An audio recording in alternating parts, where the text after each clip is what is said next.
ইনকিলাব মঞ্চের মুখপাত্র শরীফ ওসমান হাদির হত্যার ১ মাস পার হলেও ঘটনার সাথে জড়িত প্রকৃত আসামিদের গ্রেফতারে রাষ্ট্র ব্যর্থ বলে মন্তব্য করেছেন ইসলামী ছাত্র আন্দোলনের সভাপতি ইউসুফ আহমেদ মনসুর। শুক্রবার বাইতুল মোকাররমের উত্তর গেটে শহীদ শরীফ ওসমান হাদি হত্যার বিচারের দাবিতে আধিপত্যবাদ বিরোধী পদযাত্রায় এমন মন্তব্য করেন তিনি। এ সময় বক্তারা আরও বলেন, হাদি হত্যার সাথে রাষ্ট্রের অভ্যন্তরীণ কোনো শক্তি জড়িত থাকতে পারে, আর নানা ছলচাতুরি দেখিয়ে হাদি হত্যার বিচার বিলম্বিত করা হচ্ছে বলে অভিযোগ করেন নেতারা। সংক্ষিপ্ত সমাবেশ শেষে পদযাত্রা করে ইসলামী ছাত্র আন্দোলন বাংলাদেশ। আমরা ইনসাফের বাংলাদেশ দেখতে চাই, কোন ক্ষমতার আধিপত্যবাদের বাংলাদেশ আমরা চাই না, কোন গোলামীর বাংলাদেশ আমরা চাই না।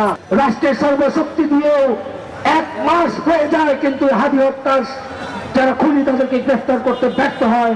আমরা এরকম ব্যর্থ রাষ্ট্র দেখতে চাই না।